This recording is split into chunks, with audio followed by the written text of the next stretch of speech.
Let us take a journey, a stroll into the fascinating realm of parallel realities, a realm of infinite possibilities, stretching as far as the mind can comprehend, and then further still. A place that will invite us to reconsider some of our most ingrained beliefs and question the seemingly absurd. Let us revisit old beliefs, some as old as recorded history itself. Let's analyze the philosophical implications of the multiverse. You're walking with a civil engineer researcher, a former physics teacher with a fondness for the mysteries of the universe and the allure of science fiction. A professional who has dipped his toes into the arts, sciences, politics, sales, construction, and industry. A jack of all trades, currently serving as the VP PMO of a construction company headquartered in San Diego, California. But our journey starts in a different place, in the city of Monterrey, in the state of Nuevo León. In Monterrey, I had no pretense to maintain and decided to reinvent myself. I even got on television exploring my musical side. It was there that I stumbled upon a profound insight by asking myself the following questions. If our one world is filled with opportunity, and we live in a multiverse of endless dimensions with endless universes, and by consequence, infinite worlds, shouldn't it stand to follow that opportunities are infinite? Shouldn't it stand to follow that we can essentially be anything and anyone we want to be?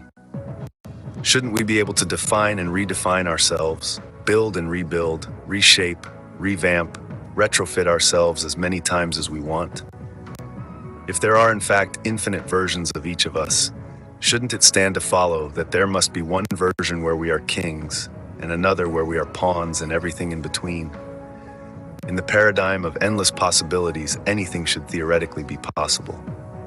So could we change our reality from one to another, try a different one every day, until we find one that fits? What is the philosophical implication of infinite dimensions? And how does this affect us in our daily lives? My journey was a long and strenuous one. Marriage for me marked the beginning of a downward spiral. My ex-wife, a good person carrying the heavy burden of a traumatic past, viewed the world through a lens of negativity. Our separation was a painful but necessary step in my journey. It was like emerging from a lengthy night into the brilliance of a new day. By distancing myself from negativity and embracing a positive outlook, my life transformed. My finances, health, and overall well-being improved dramatically. Business thrived. The dots started connecting, and this was just the tip of the iceberg. I had started down a path, or rather I should say, up a path that had more in store for me than I had ever imagined. Not only did shedding pretense become a part of it, but I forgave. I shed fear and vanity and pride and hate. So come along, join me on this fascinating journey. Let's delve into infinity, into a realm of endless possibilities, and discover what it truly means to be infinite in a multiverse. The old notion of the law of attraction, the idea that you can bring good things with the power of thought alone, has for long been disproven by modern logic and scientific knowledge. Viewed by experts as an illusion, coincidence, or magical thinking. Our very understanding of the most basic laws that explain how our physical existence works prohibits any form of divine interference, magic or miracles or mind over matter and all that nonsense. The first law of thermodynamics, the law of continuity of matter and energy, clearly postulates that matter and energy can't be created or destroyed. It can only be transformed. However, miracles happen all the time. I had experienced telepathy on a daily basis before my marriage, and here I was again coming in tune with this cosmic something that connects the dots. The idea of a multiverse emerged from the mathematical requirements of string theory, a theoretical framework that attempts to reconcile quantum mechanics and general relativity. String theory asserts that the fundamental constituents of reality are one-dimensional strings rather than point-like particles. To make the math work, string theorists found they needed to introduce extra dimensions, many more than the three spatial dimensions our senses experience. What's even more mind-boggling is the revelation that our universe is not just expanding, but doing so at an accelerating rate. One explanation to this that seems to fit the math is that each time we make a decision, the cat both lives and dies at the same time. I am, of course, referring to most depressed of all creatures, the most unhappy of all felines, Schrodinger's cat. This cat manages to both get killed and avoid death simultaneously. This theory explains that it does so by splitting in two different cats, in two almost identical universes. The multiverse theory suggests that with every decision, we create new realities. This idea, while seemingly outlandish, bridges the gap between ancient beliefs and modern physics. Imagine these infinite possibilities and then insert a single center of perception, a single entity that is us, a single consciousness capable of exploring this multiverse. Then, as we saw in the movie, The Butterfly Effect, if we could jump from one existence to another, we could do or have anything or anyone we want. This notion is referred to as quantum leap. So how do we do it, and why can't we all be rich at the same time? From string theory's extra dimensions to the accelerated expansion of our universe, each aspect of the multiverse theory adds another layer of complexity to our understanding of the cosmos. In Monterey, while pondering the infinite, I came to the following insight that I would like to call the statistical model of the multiverse. Think of the multiverse as any endless universe of examples to be analyzed, just like you would analyze, say, human behavior or cars produced by a factory. We could, in theory, then create a statistical mathematical model to predict where it is more likely for our consciousness to find itself within this infinite fabric of possibilities. Somewhere near the center, for lack of a better word, there would be a cloud of statistical probabilities where it's more likely than not to find ourselves. An area of convergence. Perhaps it's no coincidence that this is also the way we now understand quantum mechanics. The current atomic model does not place electrons at a specific orbit around a proton or nuclei, like the orbits of the planets, but rather in a sort of fog, a cloud of statistical probabilities where it is more likely to find the electron. In the same vein, think of the multiverse and its infinite possibilities as a bell curve, a multiversal bell curve. If our different lives or experiences across the landscape of this multiverse are a consequence of our decisions and the decisions of others, then it goes to follow that we mostly are the same person, usually born on the same day, and for the most part the same place, more or less the center of the bell curve.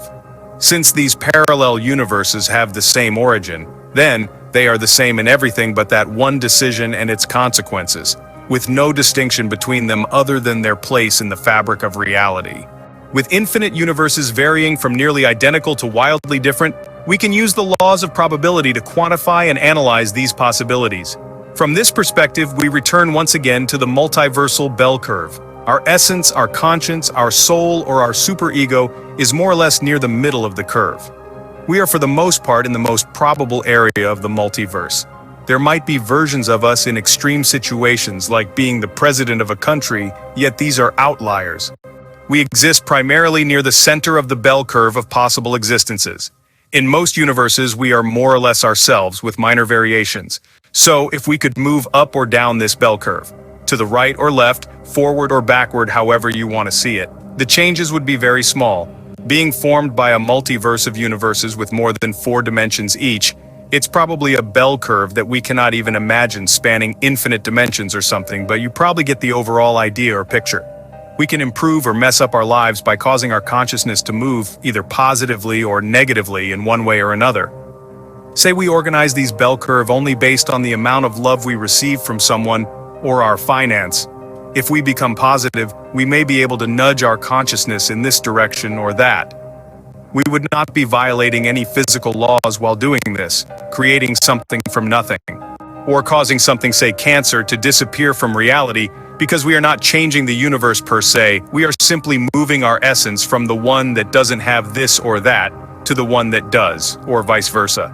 However, since we are near the center of multiversal mass, the nudge would be small, nearly indistinguishable. Say perhaps only a thought, an idea in someone's mind to do this or that and take us ultimately where we want to go. As with any movement, the farther you want to separate yourself from the center of mass, the more difficult and greater the amount of energy needed to accomplish it. But even little changes would eventually add up. As with anything, progress is more expensive than regress in both discipline and total energy output required. It is easier to fall than it is to climb. Only a moment of doubt, a single negative thought can cause a lot more damage than 100 or 1,000 positive ones, but both are attainable. This is what the ancient law of attraction of the mystics has been saying for thousands of years.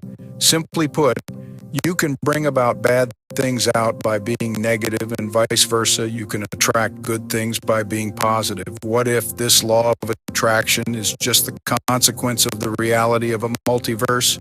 This could explain how people cure cancer with positive thinking, why miracles keep happening, telepathy, telekinesis, the power of meditation, of prayer, of magic. We can experience attraction and learn to attract good with discipline and positive thinking. Now, don't dismiss this as some new age mysticism. It may actually be a real part of existence, because if there is this infinite fabric of the multiverse where a version of us has this good in his/her life and we are but spectators of this multi-cosmic reality, all we have to do is take our conscience there, or tune in to the right channel. Just as we are near the center of the bell curve, there has to be people. We are more likely to be involved with across the multiverse. They can be friends, colleagues, lovers, siblings, anything. Maybe the people we are in tune with are just that, people that we are more likely than not to be involved with across the multiverse. In that sense, I was more likely than not to meet my ex-wife. We were meant to grow together. I was more likely than not to meet my friends. These are the karmic partners that ancient literature speaks of. I was also more likely than not to go to Monterey and meet the person that allowed me to finally climb out of the hole I had dug myself into. In this infinite cosmic dance of possibilities, we perhaps need someone to lend us a hand in transforming ourselves and accomplishing the quantum leaps that we need to give. Perhaps the mental or psychic energy required is more than a single soul can create, or perhaps we are not whole. The twin soul theory proposes that every soul is but a half, and it takes the power of both to transcend to the next level. I firmly believe that if such a thing exists as the other half of my soul, I met her in Monterey, and it was this fleeting chance meeting that allowed my soul to evolve. I do not know if I will ever see her again. I do not know if we are meant to be together. We try to keep in touch, but the distance separating us becomes greater with every passing day, regardless. The very first thing I do every single morning and the last thing I do every single night is bless her and bless God and heaven and all that is divine for allowing me the bliss of finding her. I believe I had been looking for her ever since I took my first breath, and upon seeing her and recognizing her as the other half of my very soul, my mind exploded. Ever since we met, the dots started connecting. The universe started conspiring in both our favors, and everything we decreed that night and ever since has come to pass. It is to her that I dedicate this article, and it is for our own karmic well-being that I share with you my story, that you may also find the power to decree good into your lives, rid yourselves of hate, of anger, of fear, of want, of shame, and of vanity, and find your other half so you too can evolve into a multiverse of light. Remember that every thought, every action requires energy, and that energy could either pull you down or propel you forward. The choice, as always, is yours, so mote it be.